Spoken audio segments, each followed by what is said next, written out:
샬롬, 주님의 은혜로 살아가며 원주지구 상지대 CC에서 사역하고 있는 유은혜 간사입니다. 바쁘게 시작했던 개강이 지나가고 어느덧 9월의 중순을 달려오고 있습니다. 가을이 다가온과 동시에 아침 저녁으로 쌀쌀한 요즘 몸을 따숩게 해줄 외투를 챙겨 다니고 계신가요? 여러분들의 몸과 마음 또한 주님의 말씀의 옷으로 튼튼히 무장하셔서 매일을 주님의 따스한 사랑 안에 평안히 살아가기를 소망합니다. 오늘의 본문 말씀에는 처음 바벨론에서 귀환한 지 약 80년이 지난 후에 에스라와 함께 2차 귀환을 하게 된 유다 백성들의 명단이 나와 있습니다. 에스라 7장에서 나온 것처럼 2차 귀환을 추진했던 에스라는 자신이 아는 말씀을 백성들에게 가르치고자 하는 소명을 품었습니다. 이후 에스라는 하나님의 도우심으로 왕의 허락을 받고 무사히 포로들의 2차 귀환을 추진했습니다. 그러나 2차 귀환자들은 남자 숫자만 1700명으로 1차 귀환자에 비해 숫자가 매우 적었습니다.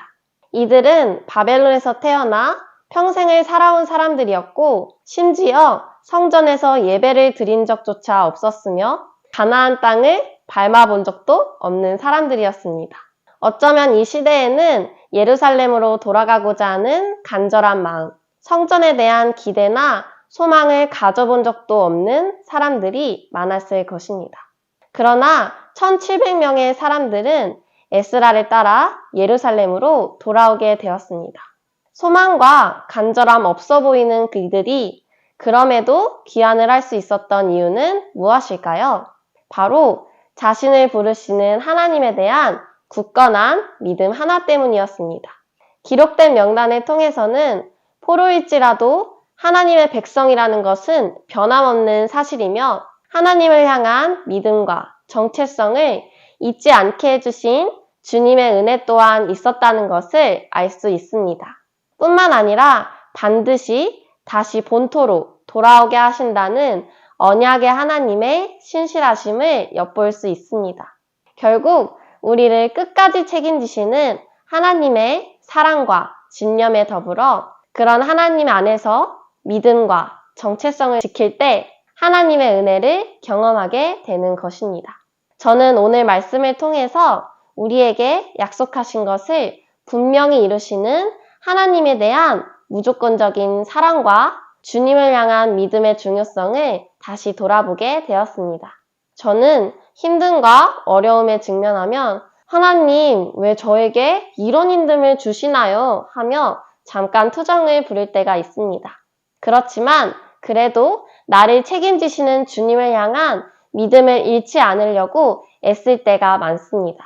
인내함이 결코 쉽지는 않지만 그 인내함까지도 주님이 주실 것을 계속 구하며 나아갔던 것 같습니다. 그런데 그 믿음을 유지한 채 인내하며 지내다 보면 막상 다시 일어설 수 있게 하는 은혜를 주셨습니다. 그리고 그럴 때 나를 버리지 않으시는 주님의 사랑에 더 감사하게 되는 것 같습니다. 또한 나의 상황을 누구보다 잘 아시는 주님을 더 인정할 수 있게 됩니다. 저는 많은 일이 주어지면 책임과 또 부담감, 또 분주함 때문에 마음이 어려워지는 편입니다. 그런데 여태 늘 감당한 힘을 주셨던 하나님을 기억하려고 애쓰면서 주님이 날 책임져 주실 거야 하는 믿음을 가지려고 합니다. 그리고 마침내 모든 일을 다 마쳤을 때 주님이 하셨다라는 말이 저절로 나오며 더 하나님의 크심에 놀라게 되고 또 그 은혜에 감격하게 됩니다. 결국 믿음이란 것은 주어진 힘듦 앞에서도 끊임없이 주님을 바라보고 신뢰할 수 있도록 노력해야 하는 것이고 삶 가운데 일하셨던 주님의 일하심을 잊지 않고 늘 기억해야만 하는 것입니다. 2차 귀환한 자들 또한 자신들의 힘겨운 포로 생활 속에서도 예루살렘으로 다시 돌아오게 하실 주님에 대한 믿음의 태도 덕분에 그 은혜로 무사히 귀환할 수 있었던 게 아니었을까요? 이처럼 의심치 않고 주님의 이끄심과 그 사랑을 온전히 믿을 때 베푸시는 하나님의 은혜는 더 큰 감사와 또 기쁨을 주는 것 같습니다. 풍삼 독자 여러분들께서도 여러분의 삶을 인도하시는 주님을 온전히 믿으면서 그분의 계획 속에 늘 살아가며 감사와 은혜로 주님을 사랑하기를 소망합니다. 샬롬!